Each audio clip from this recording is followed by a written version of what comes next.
So let's just look at several examples of regenerative rehabilitation. So as Fabi had said about this, it's really bringing two major fields together. Atom busting, I think you said, was that not? But it involves enhancement of endogenous stem cell function or transplantation of exogenous stem cells. And you've seen that at the meeting today. Okay, merge that with, for those of you who are in the field of rehabilitation, common terminology such as tissue loading and conditioning, stretching, electrical stimulation, ultrasound, and thermostimuli, merging them together, okay? To support these cells and the environment that they exist in. So this is a paper that came out just recently in Cell Stem Cell. And it's a really nice reference if you're trying to get up to speed on what this field is all about. It's a quick read, but it really, if you feel like you need to kind of expand your understanding beyond what you've learned at this meeting, this is a good starting point. So in the field of rehabilitation, mechanotransduction is described as the basic tenet of that field. Think about this. Stem cells exist in this extracellular matrix, and within that environment, they are exposed to a variety of physical forces that those in the field of rehabilitation really understand. Tensile forces, these compressive type forces, electrical stimuli, even thermal stimuli. And when those forces are imposed upon these cells in this really kind of specialized microenvironment, that can trigger these mechanosensitive membrane proteins, signaling through the cytoplasmic part of the cell, and initiating cytosolic messengers and or influencing what happens in the nucleus. The end result through this cytoskeleton that is a mediary for this is that you can alter gene expression, cell differentiation, and you can alter cell behavior. That's kind of the basic principle, but it involves, as you can see, two major topics here. So you want to optimize these cells, and that's what a bioreactor is. You've collected them, and now you want to make sure that they are in the most optimal shape. You can transplant them into the tissue, into a tissue that may also have endogenous stem cells, presumably. There's going to be an interaction here. And then the symbiosis may occur through in vivo stimulation, which again can be all different examples of electrical, thermal, mechanical. These are all things that we think about in rehabilitation. And the end result, we hope, is going to be improved function. So I want to just tell you about two studies. This is, again, just to kind of get you up to speed as to the merging of the two fields. And I don't do this in the context of like, this is a journal club, not at all. It's just to give you an overview, a really simplified view of these papers that bring these two fields together. And in two different areas.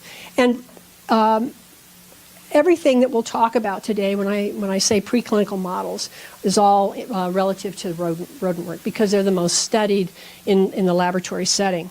And when we think about tissues and cells that may be impacted here, we've heard at this meeting about muscle, cardiac muscle, skeletal muscle, and smooth muscle, peripheral nerves, the central nervous system, bone, blood vessels. I don't think anybody talked this time about it, and tendons.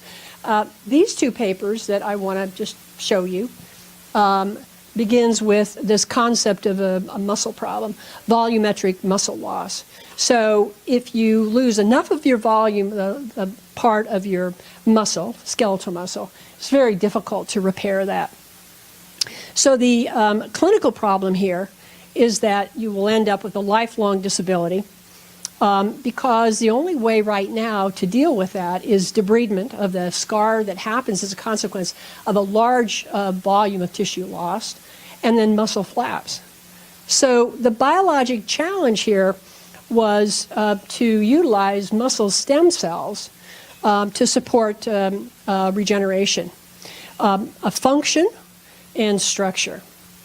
So the model, and I'm going to skip a lot of the validation of this from an in vitro side, and we'll just go to the preclinical model, because that's what this is all about today, was to, this is your tibialis anterior. This is the rat's. The mouse's tibialis anterior. So, so in order to make that model, you isolate that muscle, and use a microblade to cut a section, a large section out of the muscle belly. And you can see the defect that's produced by that. And then this is a schematic drawing to give you a sense of the magnitude of the tissue that is lost under those conditions. So in the uninjured, this is a hematoxin and eosin stained section. This gives you an orientation as to where we're talking about that will be removed. This is the bone, the extensor digitoris longus. This is after 30 days after this lesion, shown at higher power here, and what you see is this fibrotic scarring that occurs as a consequence of that. If you just leave this alone, the animal will not even though the stem cells exist in the muscle, they cannot possibly replace what's been lost here because it's such a large volume of tissue that's lost. And if you look, and in that same context, if you look in these animals, the mass that is lost, the force that you have lost as well with this type of deficit, and then in two different measurements, whether you're stimulating the nerve or you actually do direct stimulation to the muscle belly itself. So it's a pretty severe injury, no good way to deal with it medically, so there's a need to develop alternative strategies. So this is the one that this group elected to do, which was to take from a donor mouse stem cells, isolate out cells. These are muscle stem cells, the resident muscle stem cells, extracellular matrix, and these scaffolds. And they merge them together in a hydrogel to create what are called bioconstructs. And those bioconstructs then are placed in a bioreactor, which it helps to optimize their performance, and then they're transplanted into the recipient animal. Question is, will they be able to address this defect, and is there a functional improvement? So this is one of the readouts for exercise. This happened to be a treadmill that they use called the Digigate, and this just shows the paw prints that you can capture with these animals. And if you look at the results of the exercise that was imposed here on this treadmill, and the general gait score, which is a reflection, the higher the score, the better they do, what you find is in the treated but not exercised animal, you get about a 75% shift upwards toward improvement. In contrast, when you treat these animals with cells together with a treadmill regimen, you can reach almost 95% in terms on this general gait scale, which talks to the fact that they synergize to support recovery, which is quite remarkable. If you look at force that can be generated by stimulating the nerve, and just look at the difference between the treated and exercise versus the treated and the non-exercise, again, it kind of speaks to the synergy that exists. Similarly, direct stimulation to the nerve likewise shows an improvement in force in the treated plus exercised versus the non-exercised alone.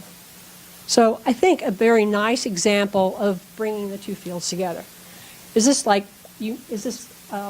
clear to all of you, or is it way too simplified? Okay, so let's try another example here. This is the use of a conduit that is combined with electrical stimulation in a model of peripheral nerve regeneration. So the clinical problem, as I understand this, is that the ability to repair a peripheral nerve can be challenging, and there are greater than 100,000 people here in the U.S. and in Europe where it can't be repaired by simple end-to-end sutures. So the problem, the gold that was called the gold standard are the autologous nerve grafts, but and those produce good results. However, they pose problems because of issues related to the shortage of donor nerves and things like size mismatch. So you need something else beyond what is now the gold standard. So what this group did was, first, in order to support axons in this conduit, you have to be able to bridge that gap. The conduit has to be able to support that. By doing so, by stimulating axonal sprouting from the distal to the from the proximal to the distal stump. And then in this particular paradigm, the intent was to evaluate this conduit in combination with the rehab part, which is going to be the electrical stimulation. So this was done in Sprague Dawley rats, and to give you an idea of how big that gap was, it was about 15 millimeters, which is fairly substantial. Then